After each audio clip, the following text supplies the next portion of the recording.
What does a contraction feel like?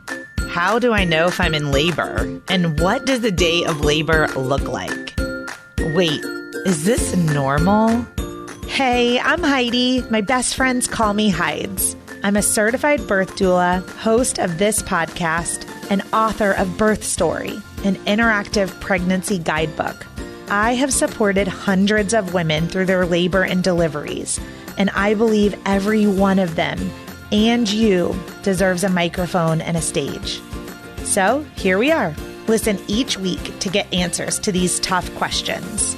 Birth Story, where we talk about pregnancy, labor, deliveries, where we tell our stories and share our feelings. And of course, chat about our favorite baby products and motherhood. And because I'm passionate about birth outcomes, you will hear from some of the top experts in labor and delivery. Whether you are pregnant, trying desperately to get pregnant, or you just love a good birth story, I hope you will stick around and be part of this birth story family. You guys, my book is out. It is out in the world. I cannot believe it. I have been writing it for several years, and it's just mind-blowing. Birth Story, Pregnancy Guidebook and Journal is a one-of-a-kind discovery into your pregnancy that provides you education through storytelling. So what's it really about? In the 16 years that I have served women with every personality type, I noticed there was a huge disconnect between what my clients were craving for childbirth education in a book and the books that were actually available on the market. There seemed to be unlimited resources if you are looking for an unmedicated birth or a natural birth or a home birth. But there just weren't a lot of resources for my clients who were part of the 92% of women birthing in a hospital and very much open to medical interventions like an epidural, nitrous oxide, and opioid medications. So I wrote that book to fill the gap for you. Week by week throughout your pregnancy, you will engage with material meant to educate and empower you as you plan for your own birth story. Hospital, medicated, unmedicated, or something in between. You are welcomed each week with a postcard from the womb, which is an adorable note from your baby about their miraculous development, as well as the amazing changes occurring within you. Then you are invited to use an uplifting birth affirmation and to respond to an introspective journaling prompt to document your feelings, curiosities, and wonders every single week. With room to memorialize your own birth story, this book will become a memory keeper and a legacy gift for your baby. You are encouraged to read one of my favorite birth stories each week, filled with childbirth education, tidbits, and explanations of important medical terms and procedures. These are real-life accounts shared with permission from the births that I've attended during my career as a doula. And I gave you a great mix. In the 42-week guide to your pregnancy and 42 birth stories, 7 of them end in cesarean section. About half are unmedicated and the other half are medicated deliveries. This is a judgment-free book. So take what you need from each element and leave the rest. Okay, are you ready to buy? I would love for you to go to birthstory.com and buy it directly from me. But I totally get it if you're an Amazon girl. You can head to amazon.com and just type in Birth Story Pregnancy, and the book should pop up. I'll deliver it straight to your doorstep. And I would venture to say that you might be an audiobook kind of woman because you're listening to a podcast. So if you would prefer to listen to this book, then I have recorded it and it is available for download at audible.com or on your Audible app. Thank you for being part of the Birth Story community. I am so excited for you to have this book in your hand once you've purchased it and it has arrived. I hope that you will give me your thoughts and feedback, and don't forget to take a selfie with your book and post it on Instagram and tag at Birth Story Podcast. Hey everybody, it's the Sweet 16, and I'm really excited about today's episode because it is my first mother-daughter combination. So you're going to meet Sarah and Rachel, and what is so eerie yet common is they had very similar births. So one of the first questions that I asked my moms if they know their mom and their birth story is, what did your mom's first labor look like? And you'll find that there is a lot of continuity between how our moms and our sisters birth and how we birth. There's a lot to learn here. There's a lot of excitement because there's some precipitous labor going on. Sit back and enjoy the story of Sarah and her mama, Rachel. There is so much to learn from these two.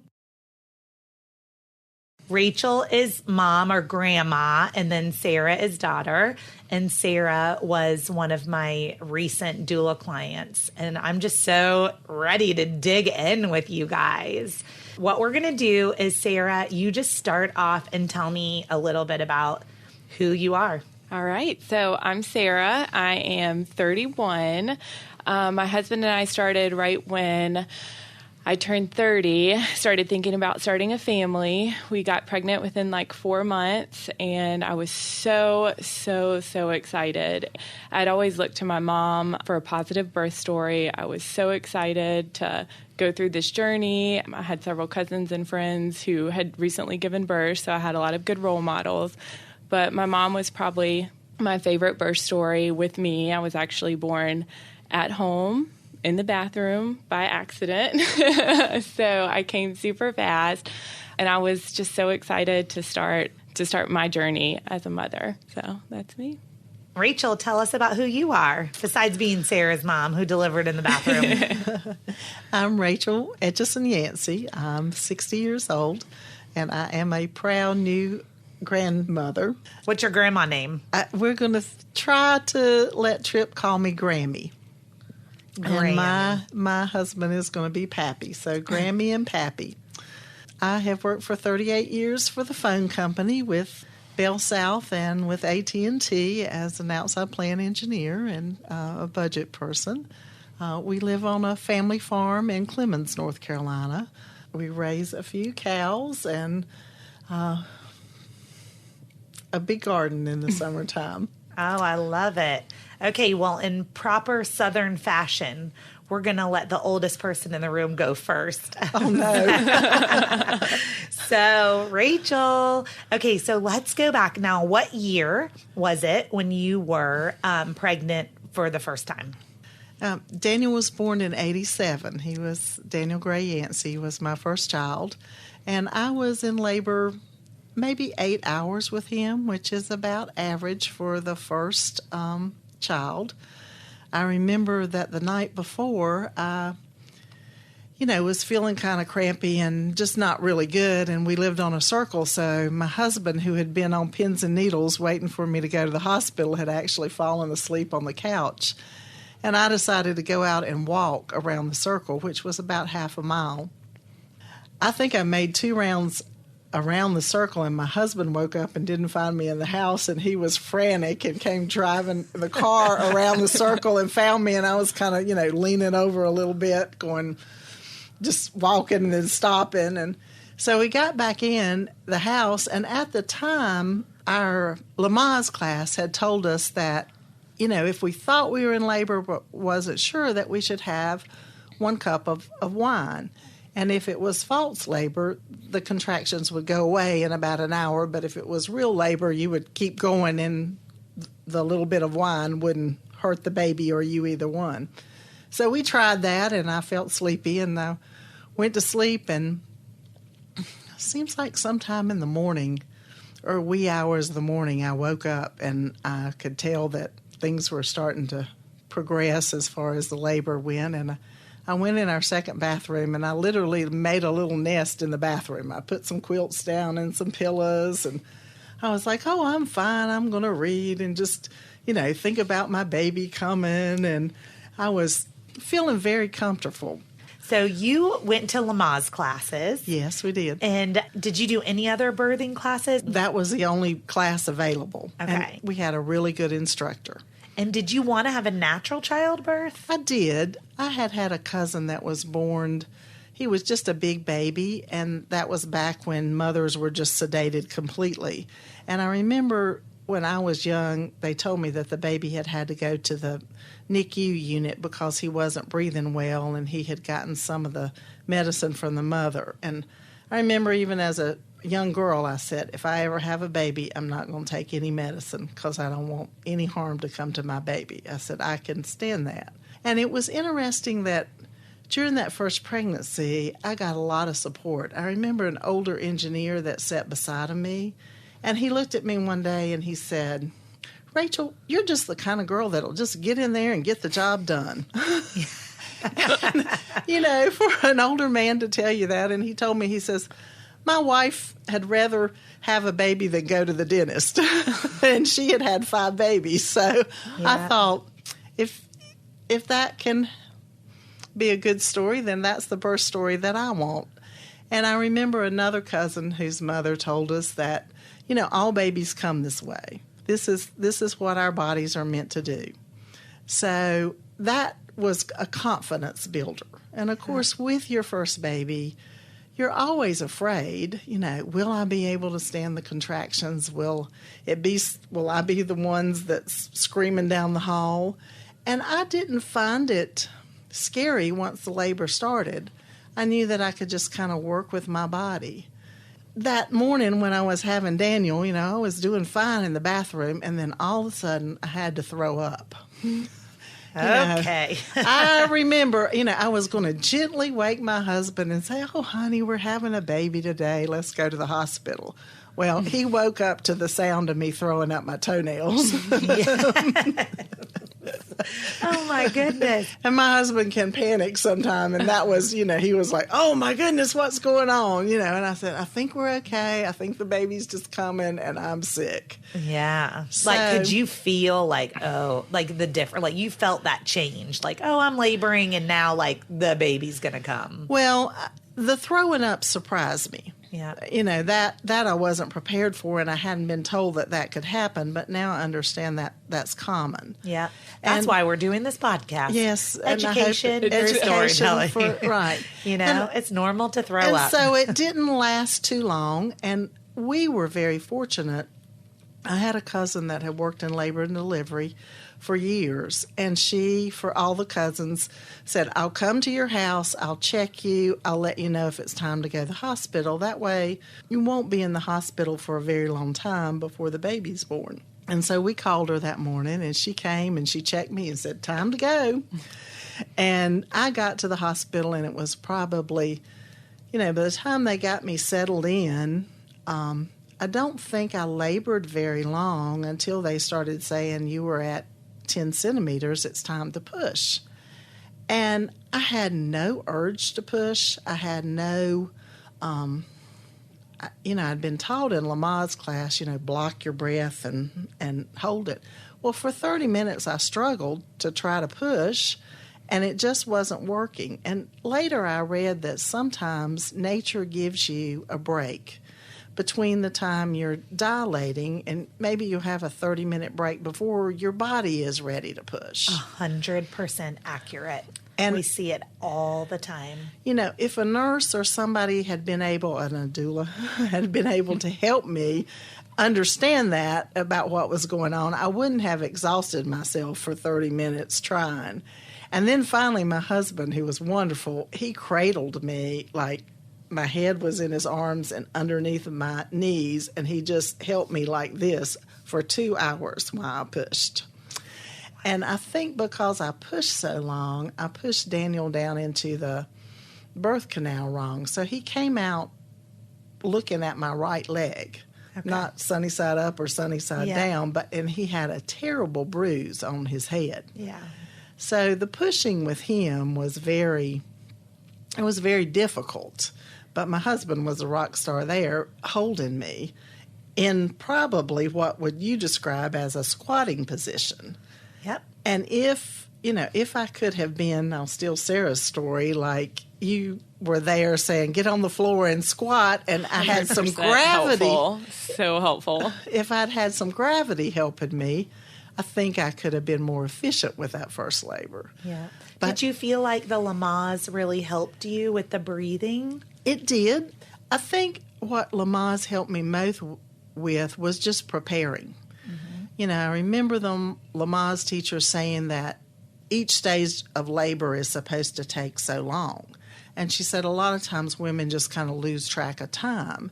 And I was determined that I was going to keep track of time and that, and there was a clock in the, there weren't nice birthing rooms. There was a clock right in front of my bed. And I was like, okay, I'm 10 centimeters now. And then we'll start pushing, and average just last about it could last 2 hours. I can hang in there for 2 hours. I want to have this baby before 12 o'clock, Yeah. So I had both of my children on Saturday morning. Yeah. Oh my goodness. I love it. Okay. Well, there's some teaching in here too, because, and I feel like almost every podcast I've recorded so far, I'm probably teaching the same lesson over and over again. And that's just because you are 10 centimeters dilated does not mean that you are ready to push your baby out. Like you said, sometimes you get this break. Sometimes you're 10 centimeters dilated and you need to take a 20-minute nap because your body is going to halt contractions for a long period of time or just give you some mild contractions. So I know, Sarah, this didn't happen with you, but with some people, this really, you'll get fully dilated, but the baby's station is still high. And then we do what's called laboring down. So you let the contractions labor the baby down while you rest. So where the baby's head or the station is much lower. When that happens, there is a thing called the ejection reflex that gets triggered. And Sarah, we'll talk about this in a little bit. But and I'm sorry, but I'm going to go through this just because it's teaching. But if you are just breathing through a contraction, like, right? That's you could be 10 centimeters dilated. But when I hear a mom go, it's an uncontrollable bearing down or like urge to push. Mm-hmm. That's when you're ready to push, when your body is pushing. When your body starts pushing, you're ready to push. You don't need to push before that. So I just wanted to interject right there because so many moms are like told, you're 10 centimeters. Go ahead and push, and not ready. Okay, so that was Daniel. I have a question. Yeah. So mom's always talked about when she went into labor, the glass of wine she drank. Is that something, will that stop some contractions? Have you heard anything about that? Here we go. I'm going to make a decision right now. I'm not going to cut this out, but I'm going to do a disclaimer here. I am not a doctor, and I am a doula, which is a support person. So I am going to put on my mom hat, not my doula hat or anything else. So like just my mom hat, mom to mom. Yes, I pretty much believe that you should have a glass of wine, if you drink wine, in early labor to relax you and to get in the bathtub and then see if it continues or if it stops. So yes, I believe in the glass of wine. So go Lamaze for teaching. There are lots of different practices that teach wine. I'm not talking about 4 glasses. I'm talking about 4 ounces. Right. 4 ounces, a small glass of wine just to relax you. Okay, Rachel, so baby number 2. That's me. Is Sarah. All right, tell us all about how that pregnancy and delivery went. Sarah was a blessing and a big surprise. I knew I was pregnant before Daniel's first birthday, which we were like, oh, we're going to have 2 kids in diapers. So you did not try? We did not try. Okay. Well, I mean, in fact, we were you trying something to prevent it, and that little sperm just swam through everything. Great. Were you breastfeeding too? Did they tell you couldn't get pregnant? No, I breastfed Daniel until he was about 9 months old. Okay. So I think right after I stopped breastfeeding, I got pregnant probably. Yeah, I got pregnant breastfeeding. Really? So, you can get pregnant breastfeeding. It can happen. Yes. Breastfeeding does not prevent pregnancy. And in fact, many women tandem nurse. So they nurse all the way through their pregnancy and then they nurse both babies. Oh, wow. So it's not a birth control method, everyone that's listening. So Sarah was a surprise. She was, but I had a good pregnancy with Sarah. I did carry her very low. Mm-hmm. And people laughed at me because they said I waddled. And this is a funny story. Pagers had just come out when I was pregnant with Sarah. And the engineers that I work with decided that the full moon was that weekend and I was going to have the baby. And I said, no, I can't. My husband's got a volleyball tournament scheduled. And I said, a girl at the office was getting married. I had planned to go to the wedding. And they tested out the pagers to make sure that it would work from Winston-Salem to Greensboro that day, and then sent me home with a pager. But I guess with Sarah, the contractions, probably I had, there's a word for it, Heidi, help me. Braxton Hicks, like the early contractions? Some, and then prodromal labor. Prodromal labor. Yeah. That, I guess I dilated a little bit along, so by the time I actually went into active labor, I was already at like 5 centimeters, and Sarah did the same thing. So I guess that's just genetic with, my mother had a fast delivery with me too, so. Wow, this is going to get really interesting, the 3 generations here. Baby number 1, I mean, Daniel, that was less than 8 hours with your first birth. I mean, that's a pretty fast delivery. Right. What were you feeling like the weeks leading up? Were you feeling the Braxton Hicks, or was your body just doing work and you weren't really noticing it? Now, remember, this is 30 years ago. I know. So I remember being tired, and Okay. with both, I worked up until and I delivered both babies on Saturday. Working mothers have to do that. So I worked the full week before that. And, of course, I was tired. My ankles were swelling. But I don't ever remember feeling like a real contraction. I did feel my back hurt a lot. Okay. So that morning, before Sarah was born, my son was about 18 months, and he had been having a few nightmares at night. He would wake up in his crib and just stand up and scream. And that is not helpful when you're a mom right, trying to give birth and you're trying tired. to sleep. So, it was about 5:30. I had gone in and gotten him out of, well, maybe it was more the middle of the night. I had gotten him out of the bed and put him in between my husband and I, because that comforted him, and I thought, well, we can sleep till the clock goes off at 6:30, because my husband had a volleyball tournament he was headed to. And when the clock went off at 6:30, Rusty started getting ready, and he went to take a shower, and he came back in, and I was like, oh, man, I do not feel good. My back is killing me. I think I hurt my back because I lifted Daniel out of the crib, and that was the days where the crib went down, and I didn't push it down. I just literally, 9 months pregnant, picked up an 18-month-old up and over the crib, and when I laid back down, my back hurt so bad. And I told Rusty, I said, I can't promise I'm going to have this baby today, but I know I can't take care of Daniel. I said, I just can't lift him. And at that point, he liked to be carried around still. And he said, oh, well, I'll just cancel my volleyball. And he went to another room, and he canceled his volleyball tournament and said to the guys, I just can't come today. And then he came back in, and he said, well, everybody's up. I'm going to start cooking breakfast. Well, he was in and out of the bedroom, and he had put Daniel back in his crib, and I was having these horrible contractions and just, felt like they were really contractions. And I'm like, oh, my goodness. Just all of a sudden. All of a sudden. And they were pretty strong contractions, and I thought, well, gosh, this can't be happening this fast. I've just, come on, Rachel, get a hold of yourself and breathe a little bit. And, of course, he came in, and he was trying to feel my stomach, and he says, well, it just feels hard all the time. I can't tell when you're having a contraction. And I said, well, bring me a glass of wine. Oh, my God, for breakfast. I love it. So I think, trying to remember, but I think I did take a few sips of wine, and at that point I was like, I'm just going to guzzle it because anything might help. And he's going back, and I can hear him banging around in the kitchen, and I'm wanting to call him, but I didn't want to yell because I didn't want to wake up my son again. And so he comes back in the bedroom, and I said, let's call Diana, my cousin, and get her over here. So... And this is the same cousin who had helped check you. With Daniel. Okay. And I think actually we had called my mother before, and I told her, I said, can you please come get Daniel? I think I'm going to have the baby today.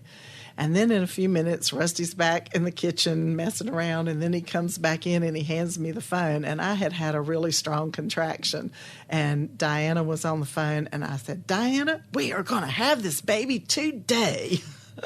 And I was really lucky because it was a very cold morning, and she had not gone horseback riding that morning. She was off, and that was her plan. So she was there in just a minute. And when I said that, my husband's eyes got so big, he's going, why, you haven't told me we're having this baby today. And of course, he hung the phone up and he went back in the kitchen. And the minute he did, I could feel the baby like one strong contraction, and I could feel her move down in the birth canal. And I'm like, well, oh gosh, I don't want to mess up the bed. And so I headed to the bathroom. And Did your water break? I think with Sarah, my water probably broke 2 weeks before I delivered. And it was just a night that she was born in November, and I was trying to get Christmas presents ready before I went into labor, and I was wrapping some Christmas presents, and I remember going to the bathroom and thinking, boy, I haven't peed this long in forever. And, I had other doctor's appointments after that, and I don't know, my cousin said she might have some of the water leaked, and then she was carried so low I might have sealed off the bag. That happens all the time. So I don't think my water actually broke until she was born. The water came out afterwards, maybe. Yeah. Let's see, I was on the toilet. So you moved away from the bed. You were like, let's keep that tidy and move to the bathroom. Such a mom. But at any point were you like, we should go to the hospital? Or you were like, no, I need to go to the bathroom? Well, I remember that I was, that I kept trying to keep myself calm because I was like, this cannot be happening this fast. So I went to the bathroom, and I was sitting on the toilet laboring, and Rusty had gotten my son Daniel out, and here comes Daniel with his little books and lays his little books on my knees, like, read me books, Mom. And I'm going, not now, Daniel! I'm delivering a baby. So my mom came in and scooped up Daniel, and she could hear me doing that grunt that you were talking pushing about. And Diana came in just behind my mom, and they met in the hall, and my mom says she's waited too long to go to the hospital. And I remember that my husband had leaned me back on the toilet, and I think he saw the baby's head. Yeah. And then he picked me up and pivoted me around, and when Diana came in the bathroom, and it was a very small bathroom, he, behind my head, was showing how much of the baby's head was crowning to Diane, and she goes, that baby has been on the perineum too long. Lay her down. And I'm like, the bathroom was so small I could barely lay down, and I couldn't figure out how to lay down. So my husband just laid me down, and it was 2 or 3 pushes, and I had Sarah out, and we had to wiggle around so I could get my legs wide enough apart to deliver. In the small bathroom. Oh my goodness. Were you on towels and stuff, or was it a cold floor? I think it was a linoleum floor, and I delivered where the baby would be right at the heat register, and it was that's so sweet.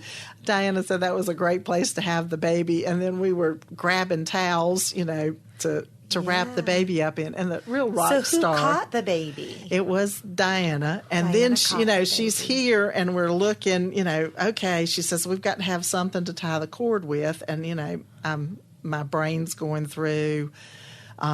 Oh gosh, what can we tie the cord with? And she asked me, and I said, well, the sewing thread's here and the scissors are here. And I had remembered where the little bulb was, the little suction bulb. And Rusty went and got those things. And then she said, sewing thread won't do. And my husband had on sweatpants with a cord in it. And he pulled the cord out, a red cord. And that's what we tied the cord with. Then we got up and then did you suction Sarah's? Like, did you suction her nose and her throat and all that? Diana did. Okay. And so we got Sarah wrapped up in towels, and we called 911? No, I think we just called the doctor's office, and I don't know if I was talking to the lady at the Mom was in the shower at that point. She got up and took a shower. But wait, hold on. We're skipping something, though. How did you deliver the placenta? It came out right afterwards. It just came out right afterwards. And Diana looked at it, and being a nurse, she knew that all the quadrants were there and that it was safe. Yeah. And I don't know what we did with the placenta. I'm so excited now that you got to call her afterwards. We've got to talk about this freeze-dry placenta that Sarah did that I think is so neat. But you need to call Diana or Rusty and ask them, what did we do with that placenta? I was a little bit out of it, so I didn't think to answer that question. I do remember that I wanted, with my first child, the time we got into the delivery room, I wanted so bad to see my baby being born. Yeah. That was a big thing with me. And I remember the doctor saying, we don't have time to get the mirror. And I was like, okay, we'll just do it, Yeah. And then with Sarah, that was one of my big requests. I want to see my baby being born. So I didn't get to see that with the second one, but I think Diana got a little hand mirror so that I could see a little bit. And that visually, I think, is helpful when you're pushing. I think so too. Yeah. A lot of moms, including myself, you're pushing so hard you close your eyes. So we'll roll over the mirror sometimes and then everybody just closes their eyes anyway through it. But it does help, especially at the beginning. You think, I'm not doing anything. And then you see in the mirror that the baby's head's right there. And then the mom pushes the baby out on the next push, Yeah.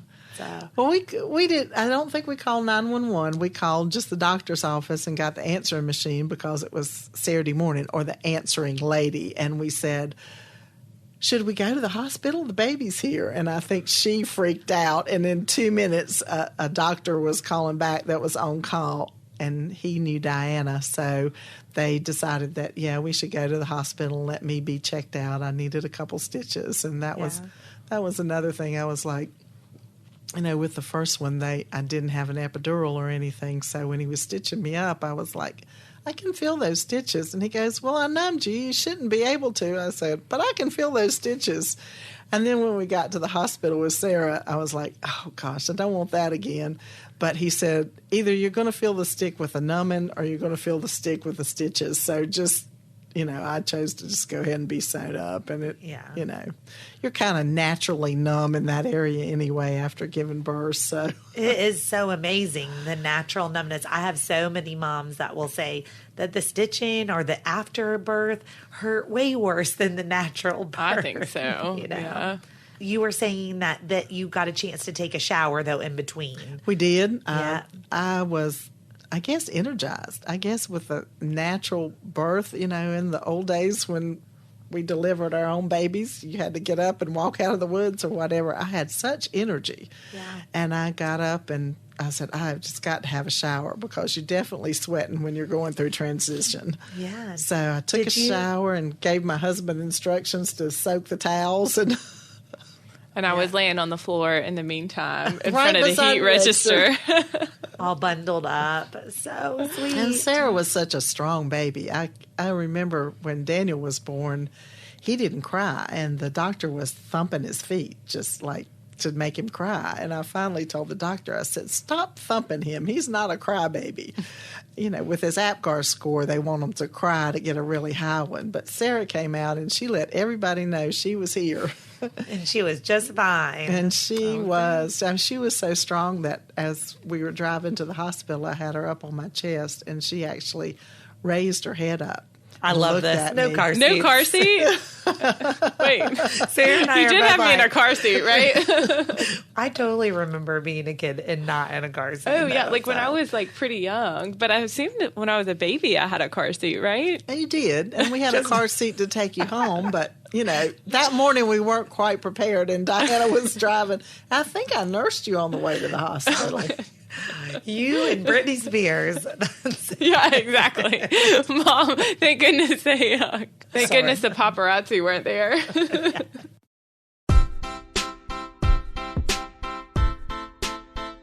Hey, it's Heidi. I'm interrupting the podcast to let you know about a free resource that I've created for you at birthstory.com. All you have to do is go to birthstory.com and then click the tab that says The Workbook. Once you put your email address in, an entire resource library of all of my secret sauces are available to you for free as my thank you for listening to the Birth Story podcast and being part of this community. At birthstory.com, under the workbook, you will find a birth plan template, articles on circumcision, delayed cord clamping, flipping a breech baby, packing your hospital bag, acupressure points, placenta encapsulation, and so much more. There are over 20 free articles ready for you to download at birthstory.com. Now let's get back to this amazing episode. All right. Well, Sarah, it's your turn. Okay. Now I'm going to stop because our audience, at the beginning of this podcast, I'm like, tell us about who you are. Sarah, you failed that test. You were like, So tell us, let's start over because I will prompt you, but one of the first things that Sarah told me was about all these amazing trips that she goes on and, going to Africa. So, let's talk about a little bit more about who you are. Okay, so who I am. I'm Sarah. I'm a 31-year-old physical therapist. I've been a physical therapist for about 5 years now. My passion for the last 5 years, really the last 10 years, has been traveling. So I love traveling. I love hiking, climbing, running. So in 2017, I climbed Mount Kilimanjaro, which was huge. A few months after, I ran my first marathon, which was something I never thought I could do. So I did both of those back to back. After that year is when my husband and I decided we wanted to start a family. And after climbing Mount Kilimanjaro and running a marathon, I was like, I think I'm ready to tackle motherhood. I think so. Also went to right Chile. after the marathon, I think I stopped taking birth control, and I was like, let's see what happens. And then wait, what are you saying, Rachel? She also went to Chile. Yes, I also climbed. I did the Larry's Trek for Machu Picchu. So I did some traveling before motherhood, and I think that really prepared me. But, and you went to Asia, too. Yeah, so did Thailand and a lot of hiking there. And I do this with one of my good friends, best friend Jamie. So my husband, if it does not involve golf, he does not want to go. But he's fully supportive of all my endeavors. That was really fun. Yeah, that's who I am. Awesome. So I'm going to interject right here because when I met Sarah for the first time in her house and she was telling me about her mom, Rachel's birth and delivering her like very quickly on the, bathroom floor and that she had hiked Kilimanjaro. And I had said to you, like, oh my gosh, tell me about how did you train for that? I've been to Africa like a bunch of times. I would never attempt to do what she did. So training was minimal. Yeah. Charlotte is kind of in the foothills of North Carolina. So, there's really not any high peaks. Crowder's Mountain's like 2,000 feet or something. So my friend and I climbed that maybe twice, and we did it as fast as we could. But I was like, there's no way to train here. Let's just go and see how we do. So that's what we did, and we did it and had a great time. I love both of you guys. I have not met your best friend, but this is incredible. So I probably said something out loud that I shouldn't have said, but I basically told you, you climbed Mount Kilimanjaro without training, so I'm going to tell you to off if you ask me for an epidural. So I was telling Heidi, I was like, this is my birth story. This is, I was born in the bathroom floor. My mom is a warrior. I want to be able to have a natural birth, but I was like, I don't know if I can. And, I've never been in a lot of pain, so I'm a little bit afraid. And Heidi was like, Sarah, you can do this and do not ask me for an epidural. And I was like, okay, I love this girl and I cannot wait to work with her. And you did have an amazing natural childbirth. So let's dig in also to the third generation of precipitous labor. If you're listening, if your grandmother and your mother had very fast labors, there is a high chance that you also are going to have a quick labor. So let's talk about the couple weeks leading up to your delivery and all of those doctor's appointments. So actually, I think my mom was with me for week 36 for the doctor's appointment, and it actually was with the doctor who ended up delivering my son. And I went in at week 36, and I think that's when they do the GBS test. And so he's like, well, I'm in there. I'm just going to, check to see how far along you were. And I'm like, what? It's 36 weeks, probably nothing. So he checked, and I was already 2 centimeters dilated at week 36, and I was shocked. I was like, what? Week 30? I haven't felt anything. I went back at week 37. They did not check at week 37. At week 38, I went in, they checked, and I think I was 3 to 4 centimeters dilated, and I was shocked, again, because I hadn't really, felt much. I'm a physical therapist, so I'm on my feet all day. I work 4 10-hour days, so on my feet. I purposely sit in my little stool, especially when I was pregnant, with my legs really wide. And I don't know if that helped, but I had read something from Ida May's that, the squatting helped. So throughout my pregnancy, I made myself squat 150 times a day, and I would just do like reps of 30. If I had a patient who was squatting, I would try to squat with them. Not super deep, but just, some knee bends. And I wear scrubs at work, so sitting on a stool and just kind of keeping my legs open, which I'm sure was really attractive. But anyway, so that's what I did throughout my labor. So week 38, I go in, I think I'm 3 to 4 centimeters dilated, feeling pretty good, still a little shocked. I'm like, so is the baby going to come tomorrow? I'm 3 to 4 centimeters dilated. My bags are packed. Should I be ready? Should I stop working? And the doctor was like, no, you can still be like this for another month. So, I'm kind of calm. But Christmas is coming up, so not only am I working like 40 hours a week, like I'm getting ready for Christmas and baking and making freezer meals and just like trying to do the mile circuit a couple times a day. Oh, I'll put the mile circuit in the show notes. So that's a really good circuit. So that was really helpful, especially week 38 through 40. Tell all the listeners about the mile circuit. So it's kind of long to do, but I felt like it was helpful. So I'm trying to remember, the first position is side lying. You lay on your side for like 30 minutes. Mm-hmm. Then you walk stairs for like 30 minutes. So there's 3 different things that you do for like 30 minutes each. And then the curb walking. Oh, the curb walking. So the uneven. So I would take a lot of walks around the neighborhood, and I would literally have 1 foot on the curb and 1 foot on the pavement. Mm-hmm. And so apparently that's supposed to like open the pelvis or something. And I'm sure I look like a complete idiot walking around my neighborhood, but hey, it did the job. And it wasn't super uncomfortable. And then I would walk stairs kind of sideways for about 30 minutes a day along with squatting. So I feel like that really helped. So you were really like, just like you prepare for a marathon, you were preparing for birth. Oh, that's exactly how I looked at it. You were eating very healthy and clean, drinking a lot of water. And drinking red raspberry leaf tea. Yes. So that was huge. One of my coworkers who had a natural birth, who's an occupational therapist, swore by that. And I was like, okay, let me try it out. So I would drink like 1 cup a day. And then by the end, I think I was drinking like 5 cups.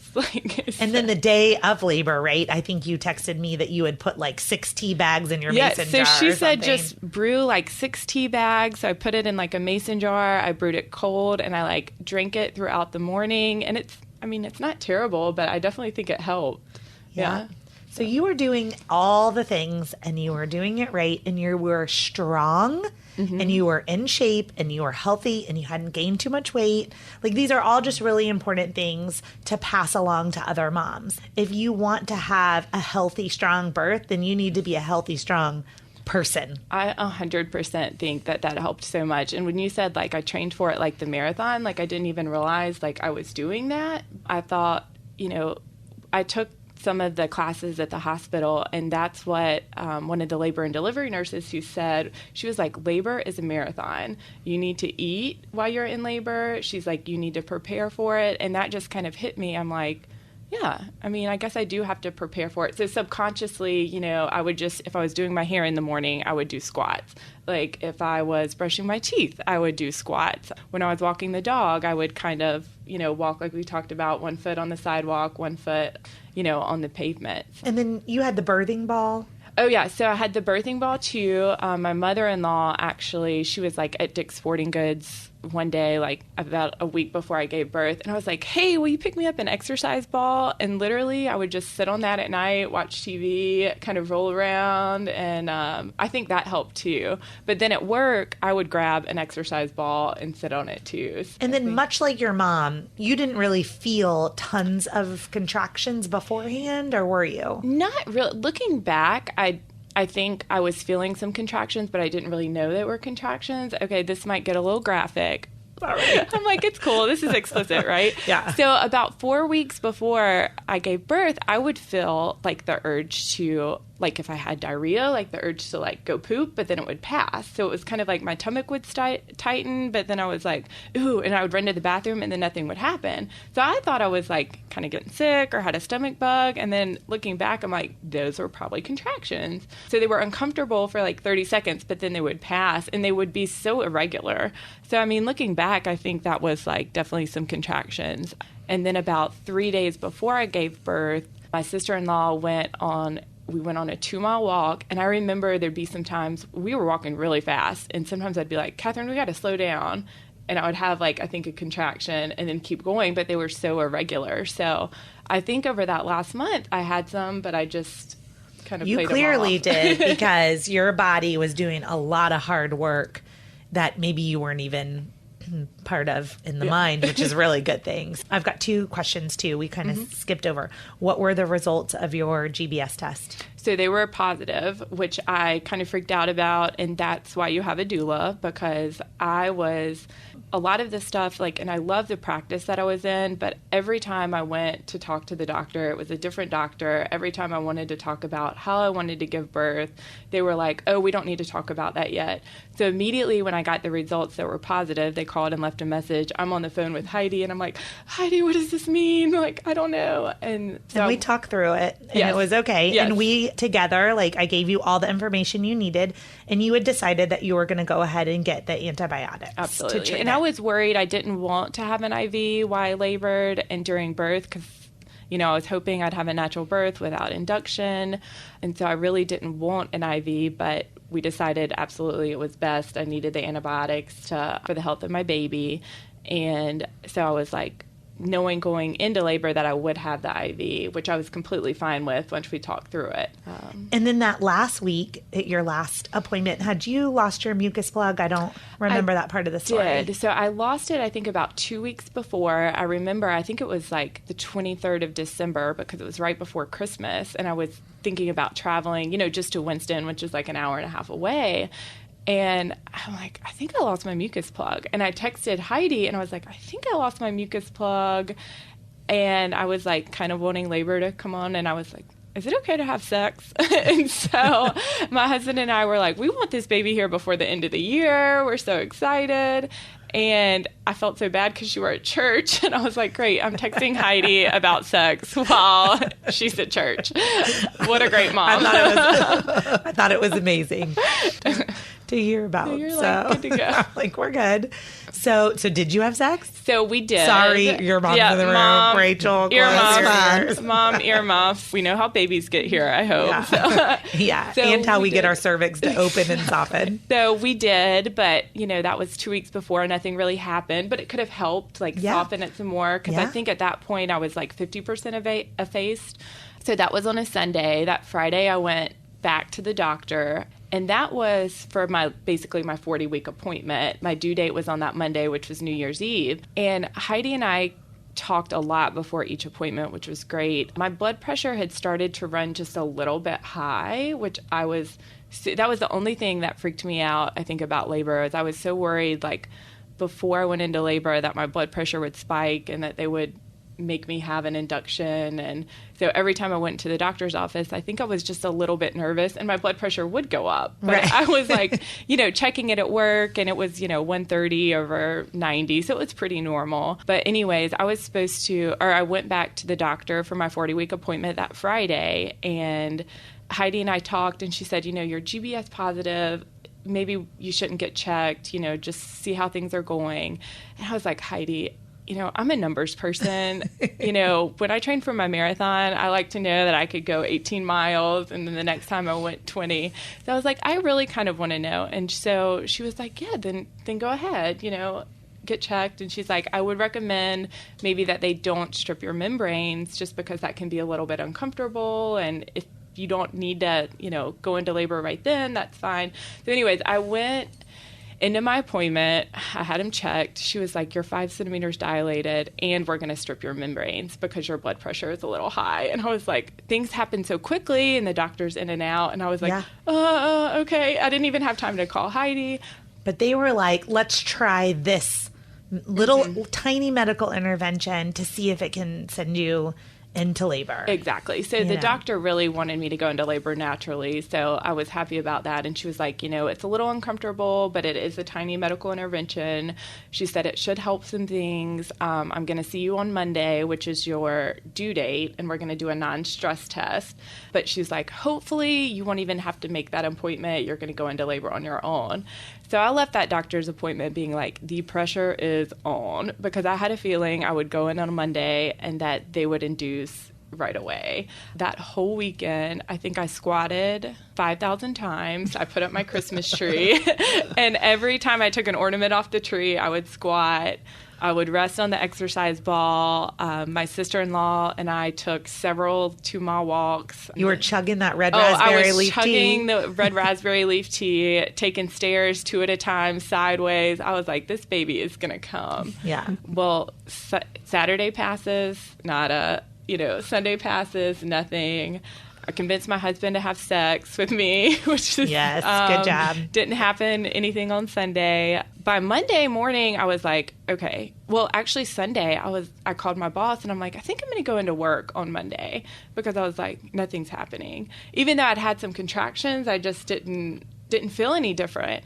And she was like, Sarah, don't you have an appointment at 2:00? And I was like, well, I can just go until, noon or something. And she was like, why don't we wait? And she's like, you're going to have New Year's Day. She's like, if you want to come back Wednesday, you can. But she's like, she convinced me. She said, just stay at home and chill. And so she was great to talk to at work. So that Monday morning, I get up and I'm like, you know what? It's rainy. I'm just going to make myself chill. So I made myself some red raspberry leaf tea, and I finished a book set on the birthing ball. What'd you eat for breakfast? I think cereal probably, or oatmeal. So I definitely was hungry. So, I was eating like a lot. And I talked to Heidi at about 10:00, and we talked about my upcoming appointment at 2:00 that day. And I was like, okay, so what is this non-stress test? Like, I think I'm going to have to go through it. I'm not going into labor. What is going on? What should I do when I go to the doctor? So Heidi talked me through. I think we got off the phone at like 10:30 that morning. Yeah, we did. And when we got off the phone, it was nothing was boom. Going on. So 10:30, I'm like off the phone with Heidi. 10:45, I'm sitting on my birth ball, literally had just finished like the book I was reading. I was like, ooh, I feel something. And this is different than other things. So anyways, I like turned on the TV. I made a note like on my phone. I was like 10:45. And then at 10:55, I felt something else. And I was like, this is, I think, a contraction. Okay, 10 minutes apart. Maybe I'm going into labor. Maybe I'm not. 10 minutes later, I felt something else. And I was like, okay, 10 minutes apart. I've got plenty of time. This is exactly how I wanted it. I'll go to my appointment at 2, talk to the doctor. Went upstairs. I started doing my hair, doing my makeup to get ready for the appointment. I ate some really delicious pinwheels from Costco, because I was like, if I am going into labor, I want to be nourished. So just like the nurse said, you wouldn't run a marathon without eating. Why would you go into labor and not eat? So I ate like a ton of pinwheels for lunch. They're really good, by the way, chicken pinwheels from Costco. So anyways, I'm like eating, doing my hair, doing my makeup. And then I start feeling these little contractions like 6 minutes apart. And I'm like, well, that's weird. They went from 10 minutes to 6 minutes. They're irregular. I'm like, I'm not in labor. And it's my due date. I was like, there's no way this is happening. And then they get to the point, like I'm doing my hair and I'm kind of having to bend over the counter. And I'm like, okay, well, these are stronger. Maybe I should like tell Wells I'm feeling some stuff, but we're still going to go to the doctor. So I get my husband and I'm like, so I'm feeling some contractions. We're still going to go to the doctor, but I'm just going to chill. And he was like, well, I'm going to go to Chick-fil-A. So my husband is Wells. So he decided he was going to go get some Chick-fil-A if, it was going to be a long afternoon at the doctor's. And I was like, get me a Diet Pepsi, please, and maybe some chicken nuggets, because I was really hungry. And this was like an hour after I'd eaten.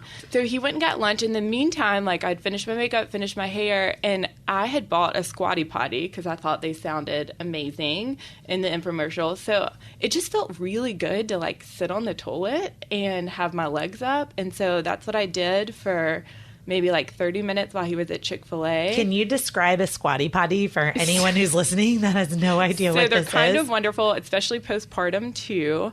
So basically they go around the base of your toilet to kind of lift your knees up like you're in a squatting position.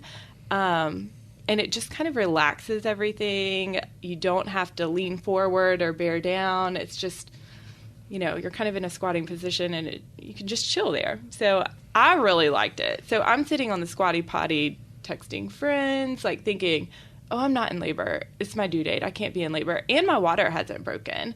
So I'm like, oh, this isn't going to happen. I'm still like going to make my appointment at 2:00. Anyways, about 30 minutes goes by. Wells comes back and I wipe myself and there's blood and like really bright blood. And I'm freaking out. And I'm like, oh my gosh, this is like, I knew about the bloody show, but I thought it was supposed to be like a little brownish. This was really bright. So I'm like, Wells, call Heidi. And at that time, the contractions are getting pretty strong, and I didn't know if I could talk to her. And Wells brought me... And this was really fast. I mean, we're talking like it's now noon. It's like noon, right. Okay. So it's like, yeah. So for everyone like listening to recap, 12:15. We hung up the phone at 10:30 a.m. and nothing was going on. Nothing. So now it's noon. Right. And you are in such... Like, you're having contractions that you have to have your husband call because you can't talk. Right. And you're having bloody show. And I'm still trying to keep track of when the contractions were coming. Like, I'm using an app, but they were still kind of irregular. It was like 4 minutes, then 3 minutes, then 2 minutes, and then they would go back to 5. So I was like, these are irregular contractions. I'm not in labor. But this is within 45 minutes of them being 10 minutes apart. Right. So this is super quick. And I'm like, this is just too quick. This isn't happening. So anyways, when Wells comes back, he brings me my Diet Pepsi. And I'm like, this does not taste good. This is flat. And I was like, bring me the trash can. I have to throw up. And then I was like, shit. My mom said she had to throw up when she was in labor. And I was like, maybe this is labor. Wells, call Heidi. I'm bleeding. And my husband does not like blood or fluid or any kind of bodily functions. And I was like, Wells, you need to look at this blood. I was like, you need to put your big boy pants on and look at this blood so you can tell Heidi because I'm a little worried. So he calls Heidi and Heidi's like, Wells, why are you calling me? Yes. So I'm going to interject right here. So at 10:30 in the morning, nothing's going on with Sarah. So I take my 2 toddlers to the mall, I don't know, to go run errands. It's like around the holidays. And then all of a sudden at 12:30, my phone rings and it Wells. And for all doulas, whenever the husband calls you, there is something going on. like it is like, why are you calling? So I literally answered the phone and said, Wells, why are you calling me? And then he says, Sarah's having some pretty strong contractions. She's on the toilet. And I was like, tell her about the blood. And Wells looks at the blood and said, she's having some bright blood. Heidi says that is completely normal. That's your bloody show. And I was like, oh, okay. I didn't realize it was supposed to be bright. And Heidi said, I'm going to come just to check on you. And I was like, okay, I think I'm in labor now. So Heidi gets there literally in 10 minutes, which was amazing. My children were in the car. Exactly. The children were in the car. I'm trying to drink my Diet Pepsi, but it just does not taste right. And I'm thinking I have to throw up, but I never do. As soon as Heidi walks into the bathroom, she knew right where to go. I had a contraction, and I'm like hands, against the wall, like really tense, pretty scared because it was a strong contraction. And it ends, and I'm like, Heidi, I think I'm in labor. And Heidi goes, Sarah, you are in active labor. She said, you are definitely in labor. I want you to try to time the contractions. I'm going to drop my kids off. Right. If they get closer or you feel like you need to go to the hospital, you and Wells just I said, go. or if your water breaks. Or if your water breaks, exactly. Yeah. So I was like, no, I think, this is my dream to labor at home. I think I can stay a little bit longer. So Heidi leaves. I told Wells, I was like, let me just lay down in bed for a minute. So Wells helps me to bed. And he rubs my back and rubs my feet. And at that time, my app is saying, I'm trying to time the contractions. The app is blinking, go to the hospital. And I'm like, no, this is still not labor. And This then, is awesome. Do you remember the name of the app by any So chance? I'll have to look it up. I have it somewhere. I'll put it in the show notes at the end. I'm just curious And what it was app blinks you at time you. your contractions when they start and then when they end, and it keeps track for you. And mine were so irregular, especially, but they were so close together. So it was literally blinking at me, go to the hospital. And of course, Wells is like, we got to go, and I'm still like, no, we can wait a few more minutes. Then I remembered something Heidi had told me about a previous client. She said she had waited so long that it was hard to walk out of her house. And I was like... Yeah, I remember she had to crawl on her hands and knees to get to the car because the baby was so low. So I was thinking about that in my head, and I was like, well, shit, if I wait any longer, I'm not going to be able to walk out to the car, go down the steps and walk to the car. So I was like, all right, Wells, let's go. But I just have a feeling, this is going to take a long time because my water hasn't broken. So I was really worried that I was going to go to the hospital, and it was, still going to be a long time. So I'm going to interject right here. So I live about 5 minutes away from Sarah. And I don't know how to explain it to anyone, but when you're a doula and for this many 14 years and you see someone in labor, I got in my car to drive home to drop my kids off, and I got this overwhelming anxiety that I was like, I don't even have time to get out of my car and get my kids out of the car. Like I just was like, something just told me, Heidi, you don't have time. So I called my sister and I said, I need you to be on the front doorstep, and I need you to get in my car, and then I need you to turn around and just drop me off, and then you got to take care of my kids. I don't even have time to get them out of the car. And she was like, okay. So I pull up at my house, which is about 5 minutes away. She jumps in the car and we go racing back to your house. And at that point, so I get down the stairs very slowly, grab a bunch of towels because I was terrified my water would break in my husband's new Suburban and he would not be very happy.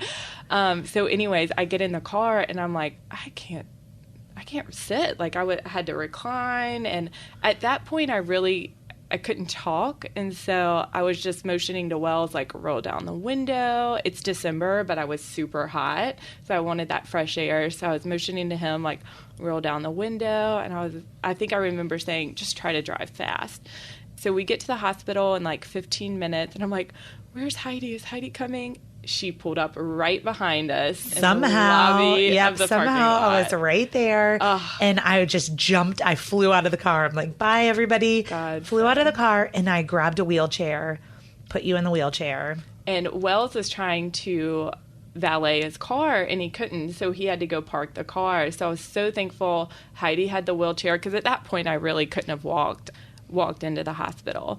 So I'm kind of reclined in the wheelchair. I remember I was holding on to the IV pole just for like some stability, and the hospital lobby was packed, and I was so embarrassed. I was so packed, and you're supposed to go through this little security line and get a badge, and I just started sprinting with the wheelchair, and I'm like, close your eyes, Sarah. No, and that was that, like, I still hear Heidi's voice. We're going through the lobby, and she could tell I was probably freaked out, and she was like, close your eyes. So I closed my eyes and just breathed, and we got into the elevator, and I think I opened my eyes, and I saw a security guard with us. They chased us down. The security guard chased us down and got in the elevator because you're supposed to check in, and I was like, this baby is coming right now. We have no time to check in. And she was so sweet. She was like, this female security guard. She was like, awesome, I'm taking you. She took us right up. Yeah. And so she took us right up to triage. And I was like, oh, I was hoping to skip triage. And thank God. Well, let me tell you, I've got the whatever it's called, wheelchair. Oh, yeah. And I know that you're supposed to take a right, not go straight. Mm-hmm. And so I'm like, I was like, and we get up to the front of the triage door, and I was like, there is no triage. I started screaming, there is no triage. This baby is coming right now. I was so excited to have Heidi there because I remember her saying that, like, we're at the door of triage, and she was like, no, we are not going to triage. Thank goodness it was full. The first thing they said is, we can deliver a baby in triage. And I'm like, okay, well, this baby's coming right now. Whoever wants to do the delivery, go for it. But they were full. Triage was full. Yeah, thank God. Heidi pushed me into this beautiful delivery room. And I just remember her calming voice saying, Sarah, this is where your baby's going to be born. And I got so excited. And the nurses are not really sure what to do yet. And I just remember Heidi's voice saying, Sarah, get on your hands and knees on the bed. So immediately I got up on my hands and knees. At that point, I was really having the urge to push, although I thought you were pushing. Yeah, so you were pushing. If you don't remember, just at the peak of the contraction, you were having that grunt, that bear down. So you were starting to push. I definitely felt the urge to push. So Heidi got me on my hands and knees.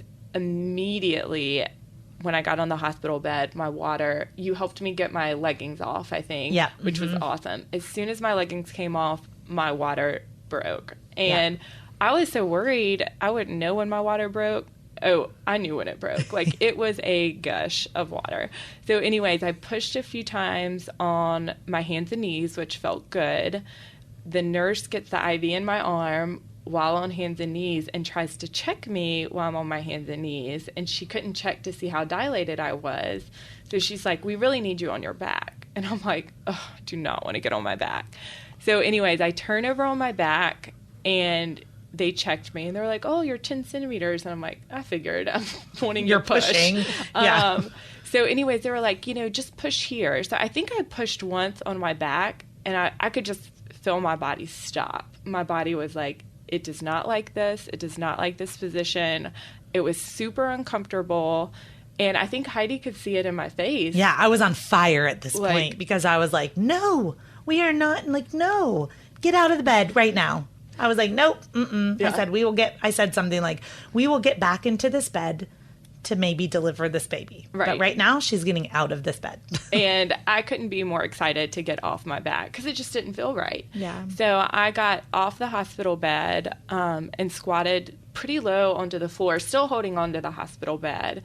And I could feel the baby come down, and it was so much more comfortable. Yeah. And I remember And let's talk about the incredible nurse. I don't need, let's not say her name, but she was incredible. She was amazing. So I remember, at that point they had the heart monitor around my belly, and she was down there with me. Heidi was behind me at my back doing some counter pressure, which felt good. And this nurse was down there with me, monitoring the heart rate, talking to me.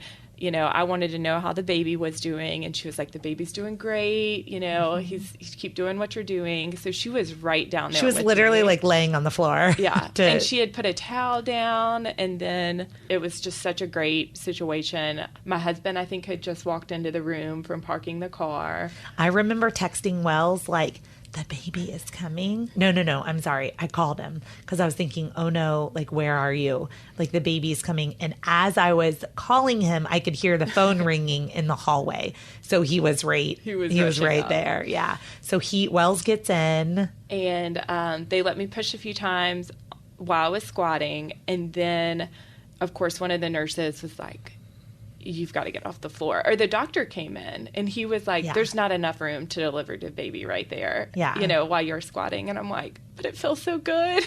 Yeah. And anyways, they put up the squat bar, I guess, on the end of the bed. Well, I said, that's fine. We're going to do a couple more here. Contractions here. Yeah. So we did probably like 2 or 3 more contractions squatted on the floor.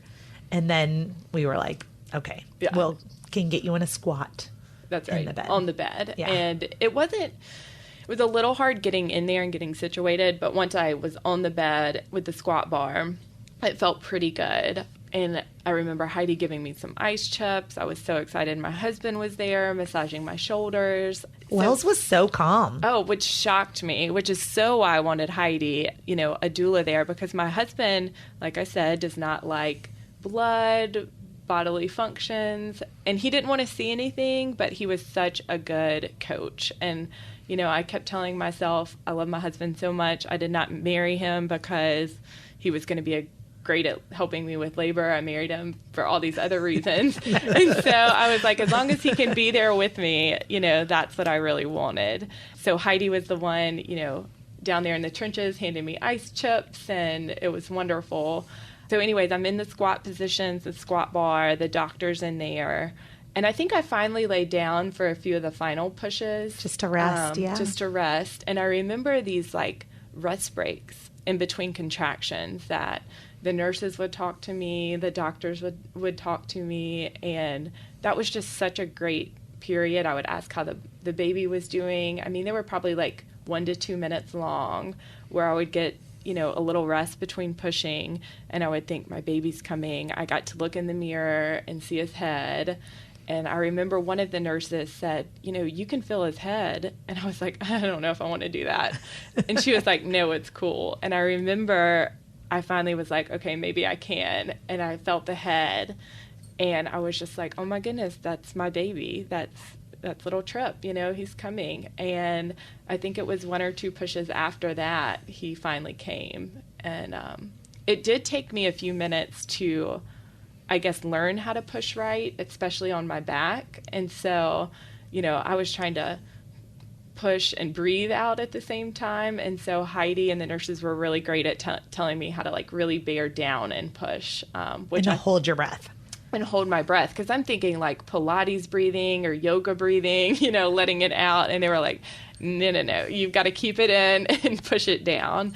And so once I really figured out how to push, the baby came. Yeah, just a couple pushes. Just a couple pushes. Yeah. Oh, my goodness. Blocking your breath and holding it. You think you can hold your breath for 30 seconds anytime. Yeah. But when you're in labor, it's not so easy. And that was hard for me to learn how to push, too, with my first one. Let's teach everybody while we're here. So we're stretching, you guys. We're breathing. So anyway, when you're in labor, you want to take it, and you're pushing, you want to take a deep breath in, like as much air as you can get in. And then you want to just let a teensy little bit out. And then you want to hold your breath, and then you want to put your chin to your chest, and then you just want to like push all that air down into your bottom while you are holding that breath. Yeah. And then do that as long as you can, and then do it over and over again. So deep breath in, let a little bit out, hold it, chin to your chest, and then push that air all the way down. That's also a good move if you're having like tachycardia. Oh yeah, sure. Heart rate to slow down. Always good to get that. To get that heart rate to slow down too. Well, Sarah and Rachel, you guys have been so fun teaching us about 3 generations of kind of just really fast labors, but with strong, resilient women who just knew they could do it. My cousin said that she had been in labor and delivery for 40 years, and Sarah and I were the fastest she had ever seen. She says that protracted labor is unusual, but it's possible. So I had Sarah in 2 hours and 40 minutes, so it is possible to have a fast delivery. And Sarah, how long was your start to finish? A little less than 4 hours, and I am a true believer in, just like Heidi said, the more active you are during pregnancy. My grandmother, my mom, and myself are all very active women, gardening. Grandmother was a teacher. We were all on our feet, for the most part during pregnancy, which I think is very helpful.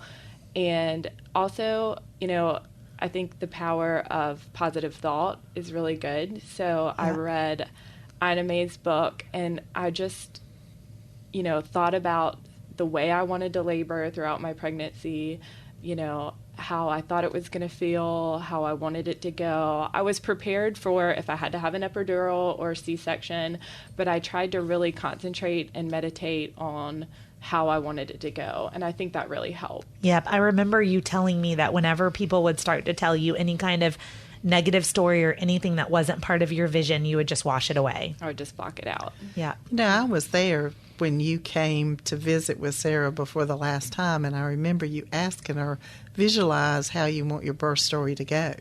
Yeah. And I thought that was very helpful. And then, too, I think this is wonderful now that women have a chance to share their birth stories with other women. After I gave birth to both of mine, I wanted to talk about it. And at that time, that wasn't really socially acceptable. So I remember writing down notes because I wanted to be able to tell my children, how long I had been in labor and what it felt like. And I'm so thankful that I did that now. And I'm so thankful I have a chance to share. I am so thankful that you are getting a chance to have this microphone and this stage and this platform to share your story, even if it's 30 years later. All right, so we're going to go now Sarah first and then Rachel. Tell us about your favorite baby product that you think all moms have to have.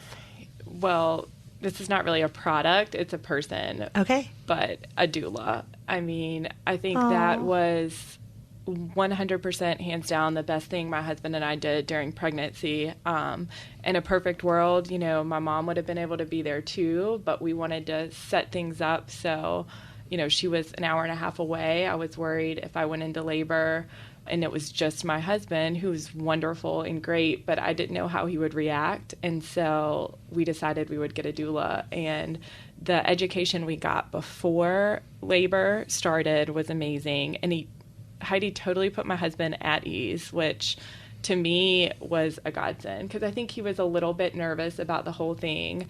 But then, of course, like during labor and delivery, you just heard, I really, truly believe that if I didn't have a doula, things would have gone a lot slower. Things would have been a lot more uncomfortable. And I wouldn't have this amazing story. So I think every woman needs a doula. That is so sweet, Sarah. Thank you. Rachel, what's your favorite baby product that you remember? Well, I will second what Sarah said. Being a mother far away and not necessarily wanting to be there for the delivery, it made me feel very comfortable that Sarah had a friend that was looking after her. Yeah. And baby products, I'm going to have to say a swaddle. Sarah, I was so fortunate to be able to stay 5 days with Sarah after the baby was born, and it was such a special time for me. And I hope that I helped do the cooking and cleaning so that she could bond with a baby. But you received a book from a friend, The Happiest Baby on the Bloc, and of course it was like a godsend. You know, it came on the first night that we were home with the baby, and it talked a lot about swaddling your baby. Yeah. And I wish I had known more about that 30 plus years ago, because Sarah was a bit of a colicky baby. Sarah, do you know what brand of swaddle, or is there a special swaddle you're using? Absolutely. There's one that my son Trip just loves. It was given to me by a friend, and it's ChickPea, the Sherpa Swaddle. Okay. And him being born at the end of December, and, you know, we brought him home in January. It's been super cold, and it's like a fleecy swaddle, and it Velcros, and it's just a really cute design, too. So he looks just like a little cuddle bug. I love you guys. Oh, we love and you're you. my first mom-daughter combo for the podcast, so thank you for being here. Thank you for having us. Thank you.